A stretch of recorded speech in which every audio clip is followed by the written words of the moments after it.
Hello, and thank you for joining us at THV 11 at News at noon. I'm Ashley Godwin. Here's the 3 things you need to know now at noon. A mix of politics and pageantry in London for President Biden. In 5 minutes, we break down with his talks with the King and Prime Minister ahead of the NATO summit in Europe. The popularity of pickleball is exploding. I'm Danya Backus with why the cost of injuries is also rising. Plus, more than 40 years after the death of reggae icon Bob Marley, a film about his life is coming to the silver screen. We share a look at Bob Marley, One Love at 12:22. But first, let's get a look at weather with meteorologist Nathan Scott. Nathan, I hear it's going to heat up later this week. The heat will be returning. Ashley, good afternoon to you. But today, enjoy it because we've got lots of sun. Humidity levels not too bad for this time of year. And look at these temperatures. For lunchtime, temperatures are into the upper 70s to lower 80s. More clouds down to the south, more sun off to the north. The dew points, that shows you how much moisture there is in the atmosphere. They're into the low 60s, and that is certainly comfortable for this time of year. All the muggy air has been pushed down into Texas and Louisiana and also southwest Arkansas, but it's a temporary break. Nothing showing up here on the radar loop in Arkansas. That front is down to our south and southwest. That will be returning, though, tomorrow. So highs today will climb up into the mid to upper 80s. There could be 1 or 2 locations that reach 90 degrees, but soak this up because look what happens. Your feels like day by day, it skyrockets. Heat advisories will likely return by the middle part of the work week. And also, we've got a good chance of scattered showers and storms on Tuesday. More on that forecast coming up. All right, thanks, Nathan. The forecast here is quiet for the time being, but that's not the case in the Northeast. Heavy rains are causing massive flooding. Elijah Westbrook has the story. The torrential rain is moving north, taking aim at Vermont Monday. Roads in Orange County, New York were quickly underwater Sunday when almost 8 inches of rain fell in just a few hours. Local officials say a woman in her mid-30s trying to evacuate her home in Highland Falls died when she lost her footing and was swept away. Terror, devastation, right here, less than 24 hours ago. First responders were able to rescue dozens of people by boat, many caught by surprise at how quickly the water rose. I've been up here 7 years. This is the first time I ever had seen this happen. Residents in New York's Westchester County woke up to massive flooding. This is Yorktown, where Old Yorktown Road is still underwater. Similar scenes played out across the Northeast. Roads and bridges buckled under the weight of water in Norfolk, Connecticut. The bridge on our property, it's basically floating on the water right now. If it comes up, I don't know, 3 or 4 more inches, the bridge will be gone. Rail lines weren't spared either. Water, mud, and fallen trees left train tracks either submerged or impassable, likely disrupting thousands of commuters heading into New York City Monday morning. Elijah Westbrook, CBS News, Yorktown, New York. And sad news today in the world of Arkansas politics. Longtime Arkansas political figure Charlie Daniels has died. Daniels passed away at Sunday at the age of 83, state officials confirm.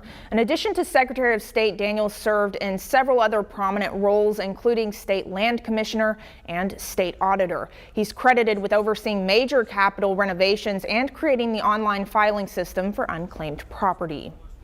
It's now up to a federal judge in Little Rock whether a 10 Commandments monument stays at the Capitol. The judge just heard arguments in a lawsuit over the monument that was filed more than 5 years ago. The lawsuit was filed by several groups opposing the monument, claiming it violates the First Amendment by establishing governmental preference of one religion above all others.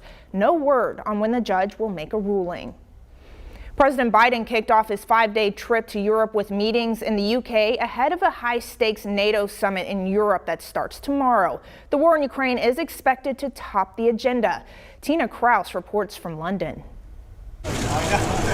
President Biden began his first full day in London at 10 Downing Street, calling the US-UK relationship rock solid as he talked with British Prime Minister Rishi Sunak.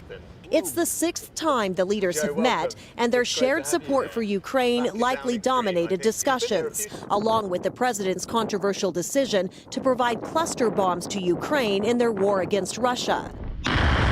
The munitions are banned by more than 100 countries, including the UK. But the U.S. says Ukraine needs the canisters filled with small bombs that can be dropped over a wide area. Politics gave way to some pomp later as President Biden met with King Charles for the first time since his crowning. The two had tea and talked about climate issues, including how to encourage companies to boost clean energy efforts. With input from John Kerry, the U.S. Special Envoy for Climate Change. Then it was back in the air for the president with a flight to Lithuania's capital city for the annual NATO summit. Ukraine is pressing to become a member of the military alliance, but President Biden says the war must end before Ukraine is admitted, or all members could be dragged into conflict with Russia.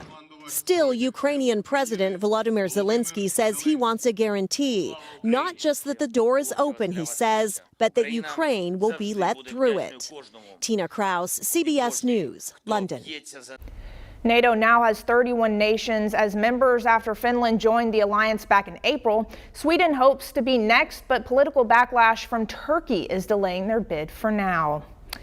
And new at noon, we're learning disgraced sports doctor Larry Nassar was stabbed several times in a Florida prison. Officials say it happened yesterday during a fight. They say he was stabbed twice in the neck and back and 6 times in the chest by another inmate. He's expected to live. Nassar has been in prison since 2017 after pleading guilty for the sexual assault of gymnasts and other athletes, including Olympic medalists.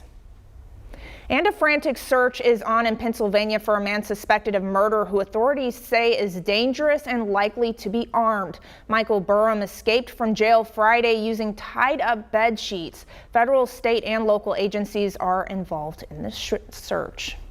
And meanwhile, Hollywood is preparing for members of the Screen Actors Guild to join the striking Writers Guild on picket lines. The Actors Guild contract with studios expires this upcoming Wednesday at midnight, but labor troubles go beyond the big screen. This weekend, UPS workers in Minneapolis practiced strikes. Their union set a deadline to reach a deal with the shipping company by July 31st.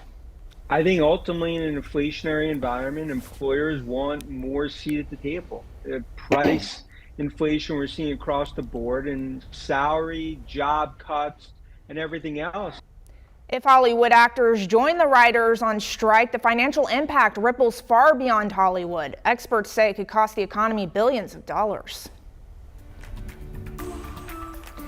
Help is now available for Arkansans struggling to pay the high cost of keeping your home cool during this summer heat. Starting today, applications are being taken for the Low-Income Home Energy Assistance Program, also known as LIHEAP. The program provides money to assist people paying their summer electric bills. The assistance is available until September 29th or until they run out of funding. The program will also have another application period to assist with winter heating costs beginning in January. And help is also available directly from Central Arkansas Water. If you're past due and need help paying, CAW is offering free payment plans to get you out of debt. You're eligible if you owe $50 or more. If you sign up for a plan and stick with it, you'll avoid consequences like fees or water service disconnection. You can sign up at the website on your screen. Meal planning, grocery shopping, budgeting, all realities of staying alive and adulting. But wouldn't it be nice if it could be done for you? In 2 minutes, we're exploring AI meal planning. But first, the forecast. Nathan? And would it be nice if we had weather like this for the next couple days? The clouds are behaving, lots of blue sky, low humidity. Unfortunately, the July steam will be coming back with a vengeance as we go throughout the rest of the work week. I'll have more on that and our next chance of rain coming up.